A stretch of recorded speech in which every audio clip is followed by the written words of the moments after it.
si fu mu noon jiite si haut commandement de la gendarmerie mu nekk le général Moussa Fall remplacé par le général Martin Faye aussi par rapport ak le général Moussa Fall moom tamit c'était vraiment prévisible pour mu jógee si boppu gendarmerie nationale Malal.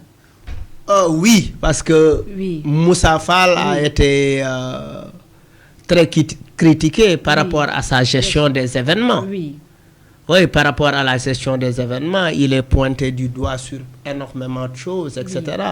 C'est véritablement le mal-aimé de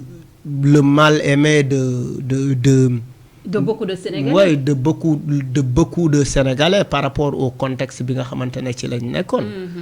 Nit ñi énormément de personnes n'avaient pas apprécié son attitude, n'avaient pas apprécié effectivement sa manière d'exercer son autorité. Il a été responsable de la répression en réalité. Donc il renvoie à une image lugubre, il renvoie sa personne à renvoie à la peur, renvoie au mépris, au dédain, etc., etc. Et je pense qu'effectivement, maintenant, il y a eu des gens qui ont été enlevés, même et qui ont été nommés.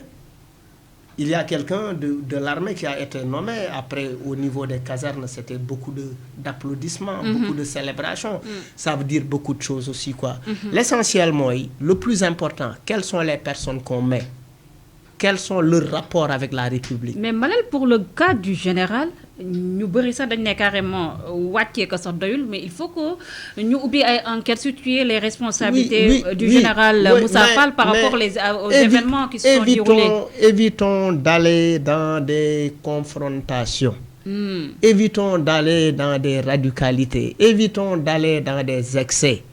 Il faut aussi faire correspondre ce que Diomaye a dit. Il a dit il faut réconcilier les Sénégalais. Et réconcilier les Sénégalais, c'est aussi être capable de faire des concessions dans le sens de la pacification de l'espace social.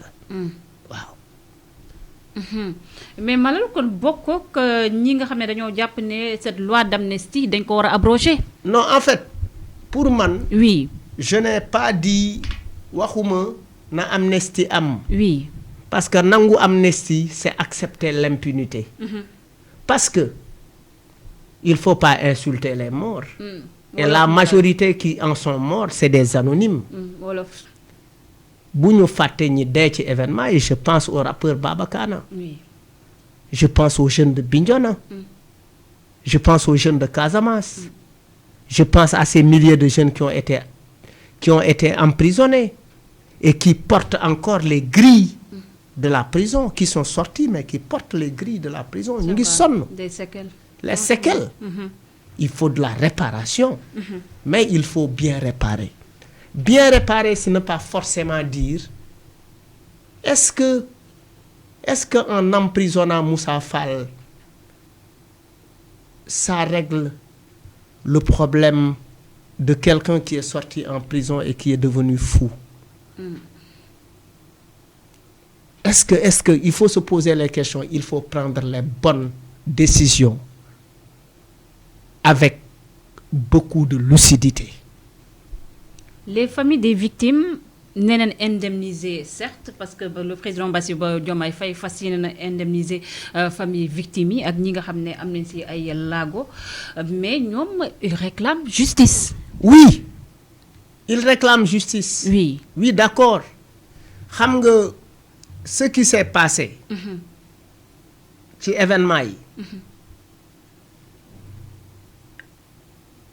Les manifestants étaient radicaux, le pouvoir était radical. Que faut-il faire des deux excès? Quelles ont été les conséquences par rapport à l'excès de chaque bord? Oui. Est-ce que bu ñu xoolee li xew? Est-ce que mën nañ ne simplement que ñi dee ci manifestation yi effectivement simplement ça vient du pouvoir? Est-ce que mën nañ wax loolu kese? Il faut vérifier, il faut analyser les choses avec beaucoup de lucidité. Beaucoup. Il faut analyser avec beaucoup de lucidité, prendre les bonnes mesures. te yàlla na yàlla may ñoom Diomaye xelu mën a attan yan bi ak mën a jël les bonnes décisions à chaque fois.